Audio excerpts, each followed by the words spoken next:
நன்றிப்பா. இந்த நல்ல ஒரு அன்றைய வேளையில் இப்படி பிள்ளைகளாக நாங்கள் ஒன்று சேர்ந்து நோக்கி பார்க்க தந்த கிருபைக்கு நன்றிப்பா. கர்த்தாவே ஸ்தோத்ரம், ஸ்தோத்ராஜா, ஸ்தோத்ராஜா. இந்த செய்தி கேட்கிற ஒவ்வொருவரையும் நீர் பலப்படுத்தப்பா, ஒவ்வொருவரையும் ஆசீர்வதிங்கப்பா. ஆண்டவரே நீங்கள் பேசுங்கப்பா. ஸ்தோத்திரப்பா. உங்களுடைய கருத்தில் என்னை தாழ்த்தி அர்ப்பணிக்கிறேன் இயேசுவின் நாமத்தில், நல்ல பிதாவே, ஆமென். கர்த்தருக்கு ஸ்தோத்திரம். தேவன் உங்களை ஆசீர்வதிப்பாராக. அருமையானவர்களே, இந்த நாளில் உங்களுக்கு தேவனுடைய வார்த்தையை கொடுக்க இருக்கின்றேன். கர்த்தர் நம்மோடு கூட பேசுவார். தலைப்பு என்ன அப்படின்னா, தானியேல் 6வது அதிகாரம் 20வது வசனம். உன் தேவன் உன்னை தப்புவிக்க வல்லவராய் இருந்தாரா? இந்த ஒரு கேள்வியோடு கூட இந்த செய்தி உங்களுக்கு நான் கொடுக்க இருக்கின்றேன். தேவனுடைய ஆவியானவர் நமக்கு இதை விளக்கமாக இன்றைக்கி சொல்லித்தர இருக்கின்றார். அதனால் முதலாவது என்ன அப்படின்னா, இந்த தானியேல் 6வது அதிகாரத்தில் 1வது வசனத்தை பார்த்தீங்கன்னா, ராஜ்யம் முழுவதையும் ஆளும்படிக்கு தன் ராஜ்யத்தின் மேல் 120 தேசாதிபதிகள். தரியு என்ற ஒரு ராஜா, அந்த தரியுங்கிற ராஜா தன்னுடைய ராஜ்யத்தை பிடிச்சிக்கிட்டாரு. அது எப்படி அப்படின்னா 5ஆம் அதிகாரத்தில் இருக்குது. அவர் ஸ்தாபிக்கும் போது நல்ல அறிவான சில பேர் அவர் வைக்கார். அதில் ஒருத்தர் தான் யார்? தானியேல். அப்போ இவங்களை அங்கே வச்சிருக்கும்போது என்ன நடக்கும் அப்படின்னா, தானியேலுக்கு விசேஷமான ஒரு பெரிய பிரச்சனை வருது. ஆனால் தானியேல் எப்படி இருக்காருன்னா, நல்ல ஒரு போஸ்டில் அங்கே இருக்கார் ராஜ அரண்மனையில். அவங்க எல்லாம் எப்படி பிடிச்சிட்டு வந்தாங்க அப்படின்னா, பாபிலோனில் சிறையாக கொண்டு வந்தவங்க தான். அவங்க சிறையாக கொண்டு வந்த அவங்கள நல்ல ஒரு உயர்ந்த பதவி கொடுக்காரு ராஜா. ஆனால் இது கொஞ்சம் பேருக்கு அங்கே பிடிக்கலை. அந்த பிடிக்காதவங்கெல்லாம் இவருக்கு விரோதமாக செயல்படுறாங்க, தானியேலுக்கு விரோதமாக செயல்படுறாங்க. என்ன செயல்பட்டாங்க அப்படிங்கிறத நான் எப்படி எழுதியிருக்கேன் அப்படின்னா, இதான் மாந்திரிகம் அப்படின்னு நான் நினைக்கிறேன். மாந்திரிகமா, செய்வனையா, பில்லி சூனியமா அப்படின்னு நீங்கள் நினச்சிங்கன்னா அது இதுதான். வேறு எந்த இதுவுமே நமக்கு என்ன செய்யாது, பலிக்காது. தானியேல் 6வது அதிகாரம் 7வது வசனத்தை உங்களுக்கு நான் வாசிக்கிறேன். தானியேல் 6வது அதிகாரம் 7.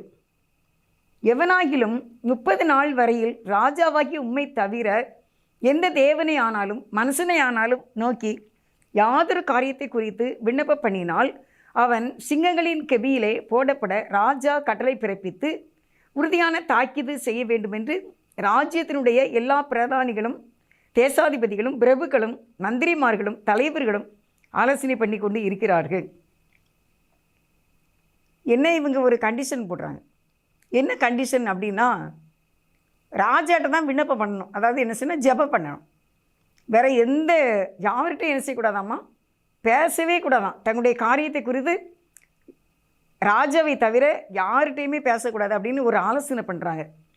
பண்ணி அதை ராஜாட்ட கொடுத்து அதை தாக்கீது பண்ணுறாங்க. அந்த மனு இது ஓகே ஆகுது, ரெடி ஆகிட்டு. அந்த மனு ரெடி ஆகிட்டு. ஆமாம், இங்கே இருக்கிற யாருமே ராஜாட்ட தான் எதுனாலும் என்ன செய்யணும், விண்ணப்பம் பண்ணணும், ஜெபம் பண்ணணும். மற்றபடி யார்கிட்டையும் என்ன செய்யக்கூடாது, சொல்லக்கூடாது அப்படிங்கிறது தான் அந்த மனுவில் எழுதியிருக்கு. அப்படியே யாராவது ராஜாவை தவிர வேறு யார்கிட்டையாவது அவங்க வேண்டிக்கிட்டாங்கன்னா, ப்ரேயர் பண்ணிக்கிட்டாங்கன்னா அவங்கள என்ன செய்யணுமா, சிங்கங்களின் கெபியிலே போட வேண்டும் என்று ஒரு மனு தாக்கீது செய்யப்படுது. இதில் எத்தனை பேர் வராங்க அப்படின்னு உங்களுக்கு நான் சொல்கிறேன் பாருங்கள். எவ்வளோ பெரிய கூட்டம் அப்படின்னு உங்களுக்கு சொல்கிறேன். எல்லா பிரதானிகள், தேசாதிபதிகள், பிரபுக்கள், மந்திரிமார்கள், தலைவர்கள், 5 கூட்டங்கள் இவர்களுக்கு விரோதமாக எழும்பி வருகின்றார்கள். அருமையானவர்களே, எல்லாருமே நிறைய பேர் சேர்ந்து வராங்க. அதான் இதில் ஒரு இது, எல்லாருமே நிறைய பேர் சேர்ந்து வராங்க. இவருக்கு விரோதமாக செயல்படுகின்றார்கள். ஆனால் தானியேல் என்ன செய்கிறார் அப்படின்னா, எந்த பிரமாணம் வந்தாலும் சரி, எந்த கையெழுத்து யார் போட்டாலும் சரி, எனக்கு அது பிரச்சனை கிடையாது. நான் என்னுடைய தேவனை நான் கண்டிப்பாக வணங்குவேன். எத்தனை ஒரு நாளைக்கு 3 தினம் அப்படின்னு போட்டிருக்கு. அந்த 3 தினமும் அவர் என்ன செய்வாராம், எருசலேமுடைய ஆலயத்துக்கு நேராக, எருசலேம் ஆலயத்துக்கு நேராக இவர் இங்கே அந்த அரண்மனையில் இருந்து தன்னுடைய ஆலயத்தினுக்கு அவர் தன்னுடைய காரியங்களை சொல்கிறார், விண்ணப்பம் பண்ணி கொண்டு இருக்கின்றார். இப்படிப்பட்ட இதை தான் நான் என்ன எழுதியிருக்கேன் அப்படின்னா, பில்லி சூனியம் அப்படின்னு எழுதியிருக்கேன். வேறு இது என்னன்னு சொல்ல, பில்லி சூனியம், மாந்திரிகம், சீட்டு, எலுமிச்சம்பழம், மைய, தகடு, குத்துவிளக்கு எண்ணெய், தேங்காய் உடைக்கிறது, எலுமிச்சம்பழத்தை 2ஆக வெட்டி அதில் குங்குமம் வச்சு வீட்டு வாசலில் கொண்டு வைப்பாங்க அப்படின்னு சொல்லுவாங்க. கோழியை என்ன செய்வாங்க, கழுத்தை வெட்டி அந்த ரத்தத்தை கொண்டு ஒரு வீட்டுக்கு விரோதமாக, இந்த குடும்பத்துக்கு விரோதமாக செய்யணும்னு நினைக்கிறவங்க இந்த கோழியை வெட்டி என்ன செய்வாங்க, அந்த ரத்தத்தை கொண்டு அந்த வீட்டு வாசலுக்கு ஊற்றிடுவாங்களாமா, இவங்களுக்கு நஷ்டம் வரட்டும் அப்படின்ட்டு. அப்படி சொல்கிறாங்க. நமக்கு அதை பற்றி தெரியல. இப்படி தான் எங்களுக்கு பிலிசினி வச்சுருக்கு, இப்படி தான் எங்களுக்கு ஏவல் வச்சுருக்காங்க. ஏன்னா இப்படி ஒரு சிலைக்கு கீழாக எங்களுடைய குடும்பத்தின் பெயரெல்லாம் எழுதி அதில் வந்து நினச்சிருக்காங்க, நாங்கள் கை கால் முடங்கி போகணும் அப்படின்லாம் சொல்லி எங்களுக்கு விரோதமாக எழுதி வச்சுருக்காங்க அப்படின்னு அவங்க சொல்கிறாங்க. ஆனால் நான் சொல்கிறேன், அதெல்லாம் ஒன்றுமே பலிக்காது. அது என்ன செய்யும்? எலுமிச்சம்பழத்துக்கு அவ்வளோ வல்லமை இருக்கா? இல்லை தேங்காய்க்கு தான் அவ்வளோ வல்லமை இருக்கா? இல்லை இந்த கோழி ரத்தத்துக்கு தான் அவ்வளோ வல்லமை இருக்கா? இல்லை இந்த குத்து விளக்கில் ஊற்றுற எண்ணெய்க்கு தான் அவ்வளோ வல்லமை இருக்கா? எதுவுமே என்ன செய்யாது, ஒன்றுமே கிடையாது. இயேசுவுக்கு முன்பாக, அவருடைய இரத்தத்துக்கு முன்பாக எதுவுமே நமக்கு என்ன செய்யாது, பலிக்காது. நமக்கு விரோதமான எந்த ஏவலோ செய்வினை எது இருந்தாலும் இயேசுவா கிருபையினால் அவரை நம்புகிற பிள்ளைங்களுக்கு அது கிரியை செய்யாது.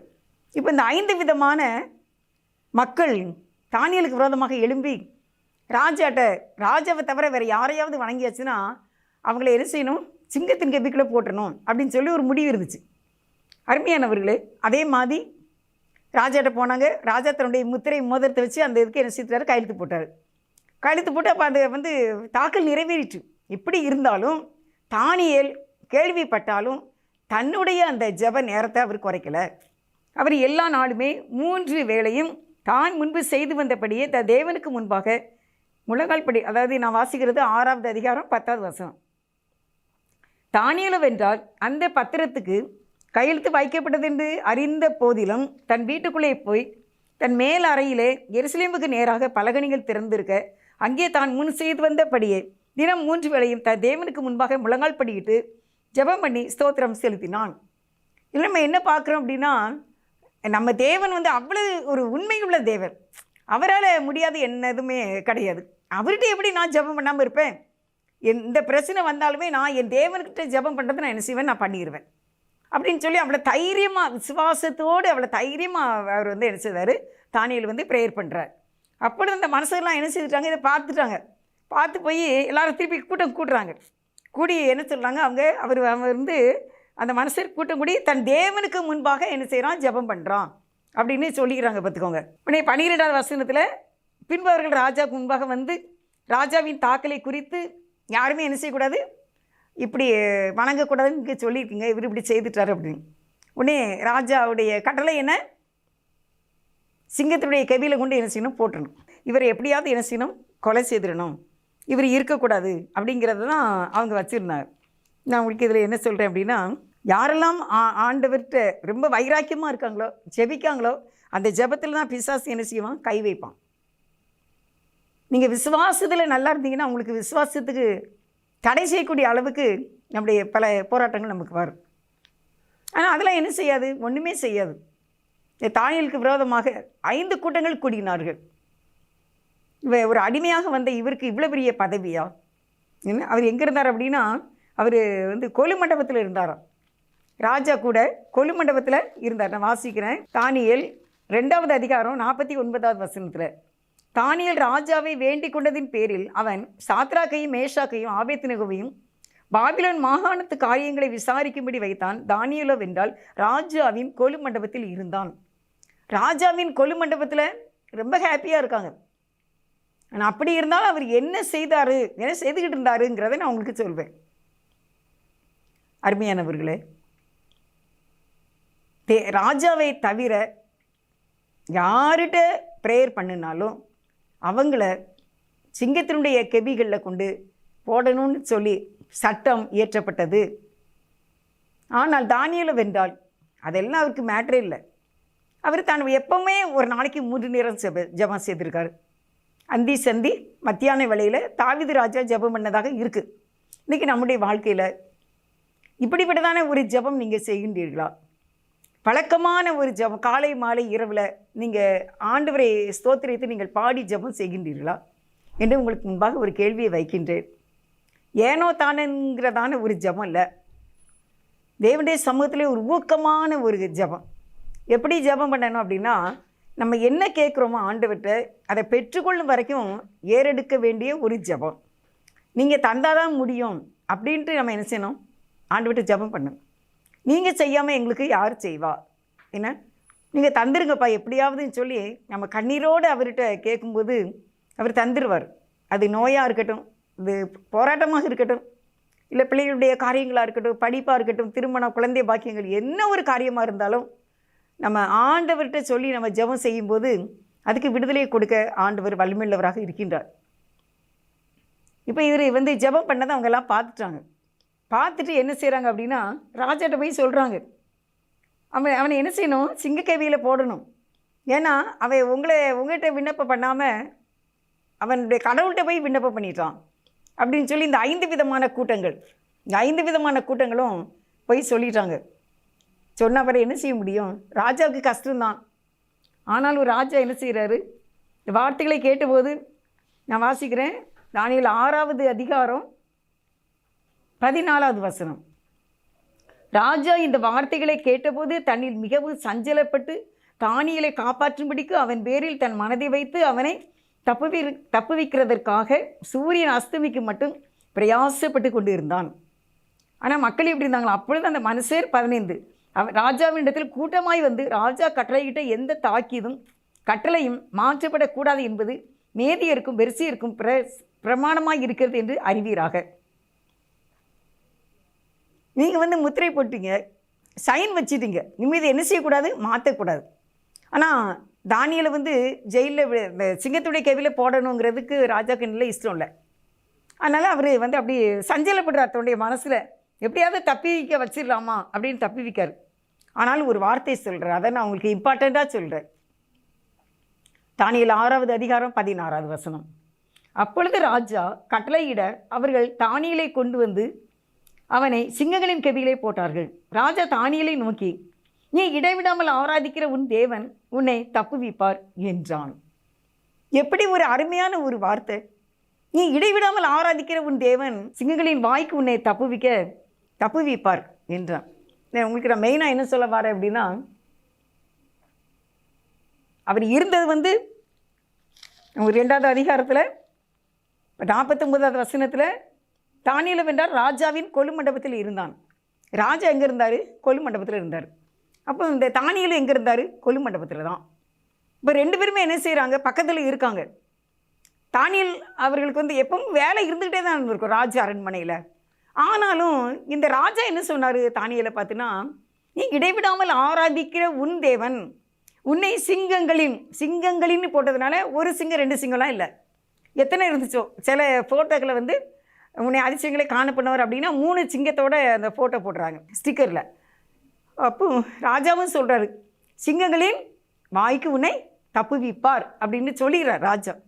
ஏன்னா கொலுமண்டபத்தில் தானியேல் இருந்தாலும் அவர் எப்படி இருந்திருக்காரு? கர்த்தரோடு இருந்திருக்கார். அவர் இடைவிடாமல் ஆராதிக்கிற ஒரு குணம் அவருக்கு இருந்திருக்கு. இன்றைக்கி நமக்கு என்ன? நம்ம தேவனுக்கு கொடுக்கக்கூடிய நேரங்களை நம்ம கொடுக்கின்றோமா? ராஜா காணத்தக்கன அவர் இந்த ஜெபம் பண்ணார் அப்படின்னு நம்ம பார்க்குறோம். கடைசியில் என்ன வருது அப்படின்னா, ராஜா சொல்லி அனுப்புகிறாரு சிங்க கபிக்கு போகும்போது, உன்னை சிங்கங்களின் வாய்க்கு நீ இடைவிடாமல் ஆராதிக்கிற உன் தேவன் உன்னை தப்புவிப்பார். அப்போ இடைவிடாமல் ஆராதிக்கிற யாருக்குனாலும் விடுதலை உண்டு. இடைவிடாமல் அவரை தேடிக்கொண்டு இருக்கிறவங்களுக்கு அவர் எந்த பிலிசூனியமா எந்த மாந்திரிகமா எதுவுமே என்ன செய்யாது, பலிக்காது. உங்கள் மேலே யார் பொறாமைப்பட்டாலும் அதெல்லாம் பலிக்காது. ஏன்னா நீங்கள் கர்த்தரோடு இசைந்திருக்கீங்க. தேவனோடு ஒரு ஐக்கியப்பட்ட வாழ்க்கையில் இருக்கும்போது அவருடைய ப்ரெசன்ஸ் கண்டிப்பாக நம்மளை என்ன செய்திருக்கும்? மூடி இருக்கும். பரிசுத்த ஆவியானவர் நம்மோடு கூட நமக்குள்ளே உறவாடி கொண்டு இருக்கும்போது இந்த மாதிரி கூட்டங்களுக்கெல்லாம் நம்ம பயமே படக்கூடாது. வேதம் சொல்கிறது, உனக்கு விரோதமாய் கூட்டம் கூடினால் அது என்னாலே கூடுகிற கூட்டம் அல்ல, எவர்கள் உனக்கு விரோதமாய் கூட்டம் கூடுகிறார்களோ அவர்கள் உன் பட்சத்தில் வருவார்கள் அப்படின்னு ஆண்டு எழுதியிருக்காங்க.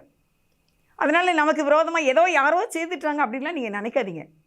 நீங்கள் இடைவிடாமல் கர்த்தரை ஆராதித்தாலே உங்களுக்கு ரிலீஃப் தான், விடுதலை தான் அப்படின்னு நான் சொல்கிறேன் உங்களுக்கு. அது இந்த செய்தியை தானியேலை பற்றி ஓரளவு எல்லாருக்கும் தெரியும்.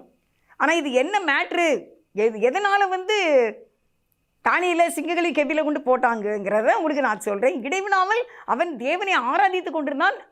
ராஜாவும் அவருக்கு நல்ல போஸ்டர் கொடுத்துருந்தார்.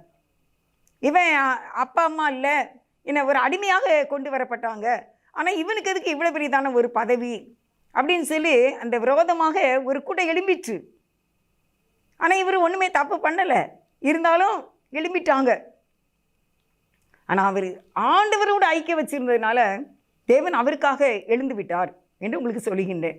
இப்போ இன்றைக்கும் நீங்கள் எதை குறித்துமே கவலையப்படாதீங்க. நீங்கள் எந்த ப்ராப்ளம் இருந்தாலும் சரி, நீங்கள் கர்த்தரோடு கூட அந்த உறவை நல்லா வச்சுக்கிடணும். இடைவிடாமல் அவரை நோக்கி பார்த்து கொண்டே இருக்க வேண்டும். இந்த உலகத்தில் தான் நம்ம வாழ்கிறோம், எல்லாரும் உலகத்தில் தான் வாழ்கிறோம். அதுக்காக எப்பவும் ப்ரேயர் பண்ணிக்கிட்டே இருக்க முடியுமா அப்படின்னு சொல்லி கேட்குங்களா? அப்போ இவர் தானியேல் எப்படி இருந்தார்? ராஜா பக்கத்தில் தானே இருந்தார், கொலு மண்டபத்தில் இருந்தார். ஆனாலும் இதயம் எப்படி தான் ஆத்மா, அது தனியாக ஒரு ஜீவன், அது ஆத்மா, அது தன்னை படைத்தவரை நோக்கி கூப்பிட்டு கொண்டே தான் இருக்கும். அது ப்ரேயர் பண்ணிக்கிட்டு தான் இருக்கும். தன்னுடைய கடமைகளை ஒழுங்காக செய்ய வைக்கும். தேவன் நீதி செய்கிற தேவன், நீதியாக தான் எல்லாரையும் வைப்பார். அதனால் இந்த தானியேலுக்கு விரோதமாக இந்த கூட்டம் எழும்புகிறார்கள். 5 விதமான கூட்டங்கள், அதில் ஏராளமான மக்கள் இருந்தாலும் அவரை என்ன செய்ய முடியல, கொலை செய்ய முடியல. அதை உங்களுக்கு நான் சொல்கிறேன். இப்போ தானியேலை சிங்கத்தின் கெபியில் கொண்டு என்ன போட்டுட்டாங்க. போட்ட உடனே என்ன அப்படின்னா, ராஜாவுக்கு தூக்கமே வரலையாம், நித்திரை வராமல் போயிட்டு. இல்லாட்டா அவருக்கு நிறைய பாட்டெல்லாம் படிப்பாங்களாம். அதெல்லாம் எதுவுமே படிக்கலை. ராஜாவுக்கு தூக்கம் வரல, அவர் கஷ்டத்தோடு இருக்கார். ஆனால் நீங்கள் அப்புறம் பார்த்தீங்கன்னா காலையிலேயே நான் வாசிக்கிறேன், தானியேல் 6வது அதிகாரம் 19வது வசனம். காலமே கிழக்கு வெளுக்கும் போது ராஜா எழுந்திருந்து சிங்கங்களின் கெபிக்கு தீவிரமாய் போனான். 20 ராஜா கெபியின் கிட்ட வந்த போது துயர சத்தமாய் தானியேலை கூப்பிட்டு, தானியேலே, நீ ஜீவனுள்ள தேவனுடைய தாசனே, நீ இடைவிடாமல் ஆராதிக்கிற உன் தேவன் உன்னை சிங்கங்களின் கைக்கு தப்புவிக்க வல்லவராய் இருந்தாரா என்று தானியேலை கேட்டான். அல்லேலூயா. நான் உங்களுக்கு சொல்கிறேன், ராஜா என்ன சொன்னார், என்ன சொல்லி கேட்குறாரு? கெவின் கிட்ட வந்த போது துயர சத்தமாய், அதாவது நடுங்கின ஒரு குரலோடு அவர் பேசுகிறாரு. ஜீவனுள்ள தேவனுடைய தாசனே, மகனே, நீ இடைவிடாமல் ஆராதிக்கிற உன் தேவன் உன்னை சிங்கங்களின் கைக்கு தப்புவிக்க வல்லவராய் இருந்தாரா என்று தானியேலை கேட்டான். அப்போ இவர் என்னதான் பார்த்துருக்காரு? ராஜா தானியேல்கிட்ட என்னதான் பார்த்துருக்காரு? இடைவிடாமல் தானியேல் ஆராதிக்கிறதை அவர் பார்த்துருக்கின்றார். அதனால் துயர சத்தமாய் அவன் சிங்கங்களின் கெபிக்குள்ளே கிடக்கிறான். அப்போ இவர் கூப்பிடுறாரு, தானியேலே, நீ ஜீவனுள்ள தேவனுடைய மகனே, சிங்கங்களின் வாய்க்கு உன்னை கர்த்தர் தப்பிச்சிட்டாரா அப்படின்னு கேட்குறாரு. இப்போ தான் உங்களுக்கு முக்கியமான ஒரு மேட்ரு உங்களுக்கு சொல்ல வரேன். தானியேல் 6வது அதிகாரம் 21வது வசனத்தில், அப்பொழுது தானியேல், ராஜாவே, நீர் என்றும் வாழ்க, சிங்கங்கள் என்னை சேதப்படுத்தாதபடிக்கு தேவன் தம்முடைய தூதனை அனுப்பி அவைகளின் வாயை கட்டி போட்டார். அதேனென்றால் அவருக்கு முன்பாக நான் குற்றமற்றவனாக காணப்பட்டேன். ராஜாவாகிய உமக்கு முன்பாகவும் நான் நீதிகேடு செய்ததில்லை என்றான். அருமையானவர்களே, 22வது வசனத்தில் 21 அவர் ராஜா பற்றி ஒரு மரியாதை சொல்கிறார். உள்ளே கடந்து சிங்கங்களுடைய கேள்விக்குள்ளே கடந்து மரியாதையாக சொல்கிறார், ராஜா நீர் வாழ்க. ஆனால் சிங்கங்கள் என்னை சேதப்படுத்தாதபடிக்கு தேவன் தம்முடைய தூதனை அனுப்பி அதனுடைய வாயை என்ன செய்கிறார், கட்டி போட்டார். என்ன அப்படின்னா, அவருக்கு விரோதமாக நான் குற்றமற்றவனாய் காணப்பட்டேன், ராஜாவாகி உமக்கு முன்பாகவும் நான் நீதிகேடு செய்ததில்லை. இதான் அவருடைய அறிக்கை. என்ன சொல்கிறாங்க, நான் இதை எப்படி எடுத்தேன் அப்படின்னா, தானியேலை சிங்கத்துடைய கெபியில் போட்டாங்க. தனிமையாக தான் போட்டாங்க. அங்கே சிங்கங்கள் கிடக்குது. இப்போ ராஜா யாருன்னு வச்சுக்கன்னா, ராஜா டாக்டர். இப்போ தானியேல் சிங்கத்து கெபிக்குள்ளே கிடக்கிறவர் மேலே ஒரு ஸ்கேன் எடுக்காங்க, எம்ஆர்ஐ ஸ்கேன்.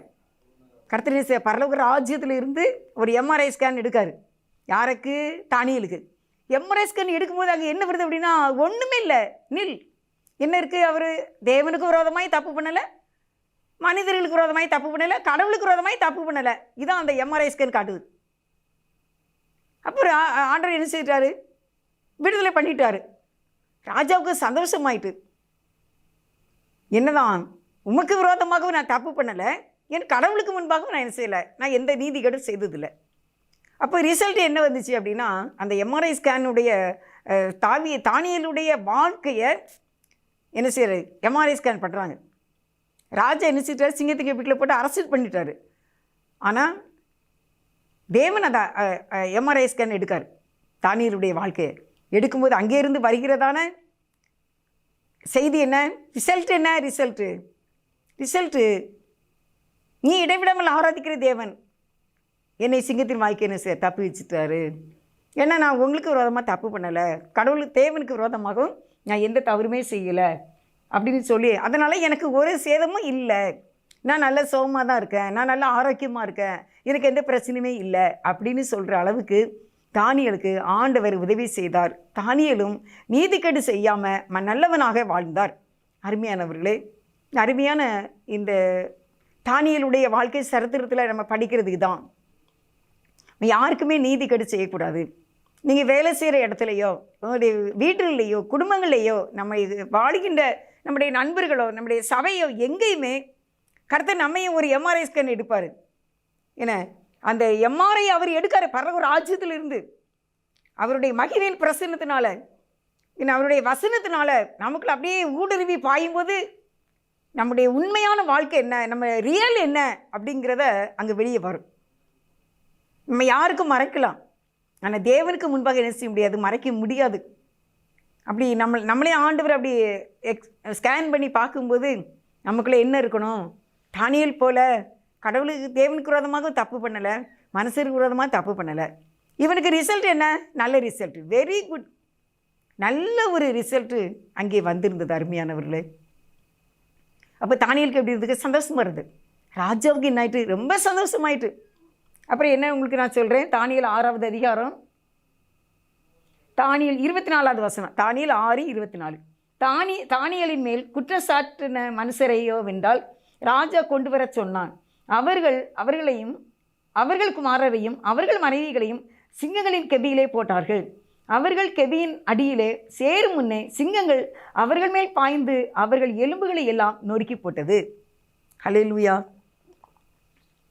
எப்படி அல்லேலூயா சொல்ல? இதுக்கு ஒரு பெரிய கூட்டம், எல்லாரும் யாருன்னு உங்களுக்கு சொல்லியிருக்கேன்னா, எல்லா பிரதானிகள், தேசாதிபதிகள், பிரபுக்கள், மந்திரிமார்கள், தலைவர்கள், எல்லாமே பெரிய ஆட்கள் தான், பெரிய நேம்போடு, எல்லாம் நேம்போடுக்காரங்க.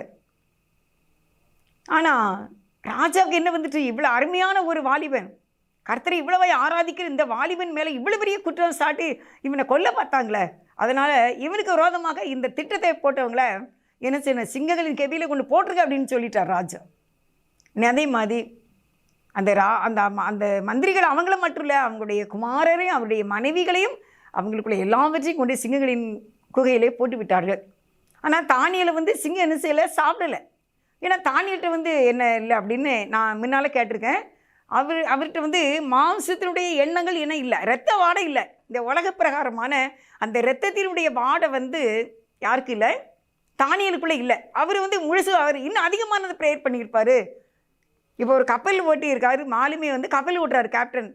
இப்போ கடல் கொந்தளிக்க ஆரம்பிச்சிட்டு, காற்று ரொம்ப வீச ஆரம்பிச்சிட்டு, மழையும் பெய்ய தொடங்கிட்டு, அப்போது இந்த கேப்டன் எப்படி இருப்பார்? எல்லாம் அலாட்டாக இருப்பார். அடுத்து என்ன செய்யணும்?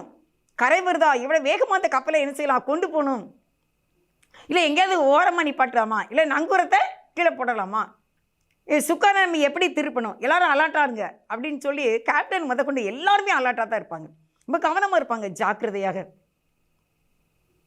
அதே போல் நம்முடைய வாழ்க்கையில் பிரச்சனைகள்னு வரும்போது அலாட்டாக இருந்துக்கிடணும், ஜாக்கிரதையாக இருந்துக்கிட்டோம். இப்போ சிங்கலின் கெபியிலே போட்ட தானியேல், நம்ம தான் என்னால் 3 நேரம் ஜெபம் பண்ணுறது தானே, இப்போ என்ன பண்ணாங்க, நம்ம பயந்துக்கிட்டு இருக்கோம் அப்படின்னு அவர் இருக்கிறார். அவர் அங்கே என்ன செய்திருப்பார்? கர்த்தரோடு பேசிக்கொண்டு உருவாடி கொண்டு தான் இருந்திருப்பார். அதனால் அவர் ஆவிக்குள்ளே இருந்ததுனால இந்த சிங்கத்துக்கு என்ன செய்யலை? அதை அவரை சாப்பிடுங்கிற ரத்த வாடை இல்லை. சிங்கத்துக்கு என்ன வேணும்? சிங்கம், நாய் எல்லாருமே என்ன செய்வாங்க? ரத்தம், அவங்களுக்கு ரத்தம் தான். அப்போ இப்போ இந்த ரத்தத்தினுடைய ஸ்மெல்லே இல்லைல்ல தானியேல்கிட்ட. அப்போ எப்படி சாப்பிட முடியும்? ஆவியாக இருக்கார் அவர். நீங்கள் இருந்திருக்கீங்களா? பரிசுத்த ஆவியினால் முழுசு நிறைஞ்சு ஆவிக்குள்ளான ஒரு அனுபவம். அது ஜெபம் செய்யும்போது, நம்ம ஆலயத்தில் ஆராதிக்கும் போது, நம்ம தனிமையில் கர்த்தரோடு உறவாடும் போது, நமக்குள்ளே நம்ம இன்னொரு ஆளாக மாறி தேவனோடு உறவாடி கொண்டு இருப்போம். அப்படிலாம் நிறைய நான் புத்தகங்களை படிச்சிருக்கேன். நானுமே சில சமயத்தில் அப்படி ஆகியிருக்கேன். இங்கே உலகத்தில் இருந்த மாதிரி இல்லாத அளவுக்கு கர்த்தரோடு ஒரு இசைவான ஒரு லைஃப் இருக்கும். அது சில மணித்துளிகள் கூட இருக்கும், இல்லை சில மணி நேரங்கள் இருக்கும். அந்த நேரம் நம்ம எப்படி இருப்போம்? மாம்சத்தினுடைய எந்த ஒரு கவலையும் பாரமும் எந்த ஒரு பலவீனம் எதுவுமே இருக்காது பார்த்துக்கோங்க. இப்போ தானியேலுக்கு அப்படி தான் இருந்திருக்கு. இருந்ததுனால ஆவியை போய் எப்படி ஒரு சிங்கம் கடிக்க முடியும்? முடியாதுல்ல. அவருடைய இரத்த ஓடை இல்லாமல் அவர் முழுவதுமாக தேவனோட ஐக்கியத்தினால இருந்ததுனால அவரை சாப்பிட முடியல.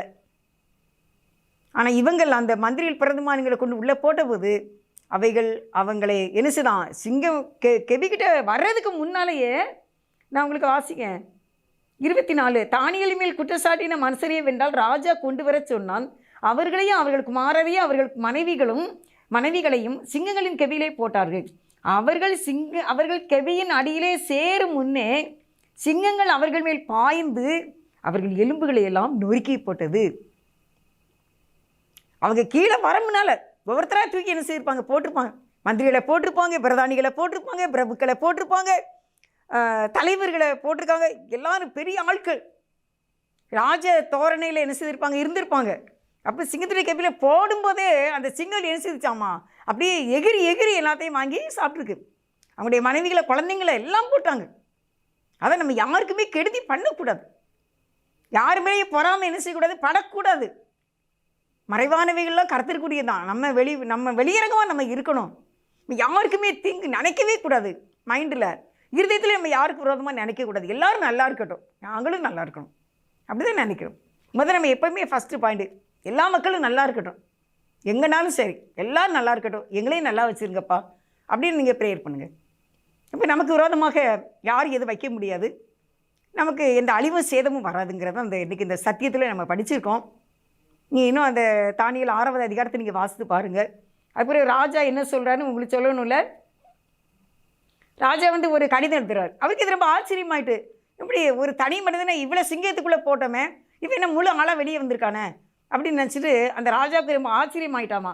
அதனால் 26 வாசிக்கிறேன். 6:26 என் ராஜ்யத்தின் ஆளுகைக்குள் எங்கும் உள்ளவர்கள் யாவரும் தானியேலின் தேவனுக்கு முன்பாக நடுங்கி பயப்பட வேண்டும் என்று என்னாலே தீர்மானம் பண்ணப்படுகிறது.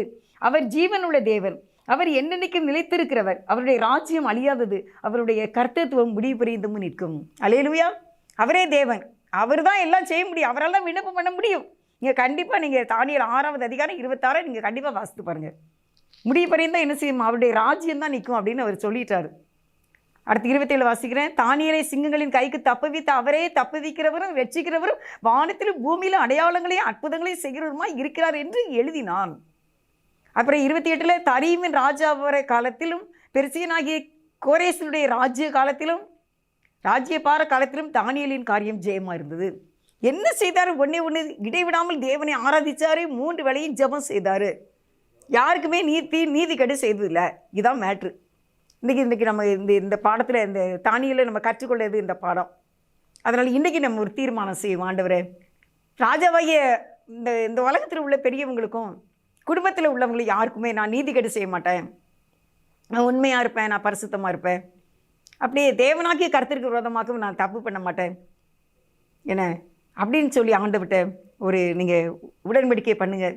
ஆண்டவர் நான் உண்மை தான் ஆராதிப்பேன், உமக்கு நான் தப்பு பண்ண மாட்டேன் என்ன அப்படின்னு சொல்லிவிட்டு நீங்கள் ஆண்டவர் மேலே நல்ல ஸ்ட்ராங்காக இருங்க. கர்த்தர் உங்களை கண்டிப்பாக என்ன செய்வார்? ஆசீர்வதிப்பார். ஜெபம் செய்யலாம்.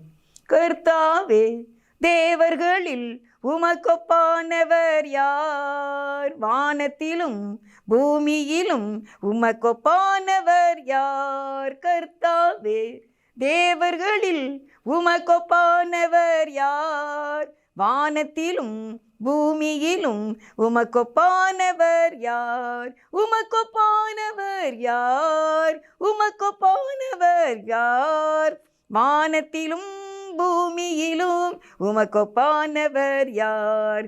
செங்கடலை நீர் பிளந்து உந்தன் ஜனங்களை நடத்தி சென்றீர்.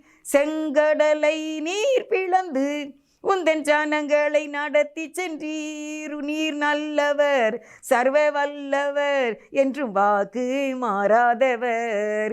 நீர் நல்லவர், சர்வ வல்லவர் என்றும் வாக்கு மாறாதவர். உமக்கொப்பானவர் யார்? உமக்கொப்பானவர் யார்? வானத்திலும் பூமியிலும் உமக்கொப்பானவர் யார்? இந்த வானத்திலும் பூமியிலும் உமக்கொப்பானவர் யார்? கர்த்தாவே, தேவர்களில் உமக்கொப்பானவர் யார்? வானத்திலும் பூமியிலும் உமக்கொப்பானவர் யார்? நம்ம தேவனுக்கு ஒப்பானவங்க யாருமே கிடையாது.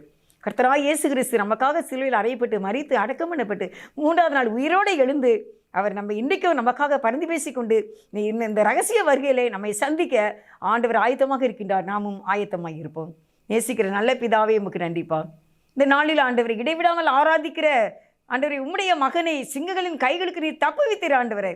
அவர் எந்த மனுஷனையும் நம்பலை, உமக்கு மாத்திரம், உண்மை மட்டும் நம்பி உமக்கு பிரியமாக நடந்தார். ராஜாவுக்கு விரோதமாக தப்பு பண்ணலை. அதனால தேவன் சிங்கங்களின் வாய்க்கு அவரை தப்புவித்து இன்னுமாக அவரை உயர்த்தினார். நீ தேவனை, தானியேலின் தேவனை தேவன் என்று எழுதினான் அந்த ராஜா. தானியேலின் காரியம் அதற்கு பின்பாக ஜெயமாக இருந்தது.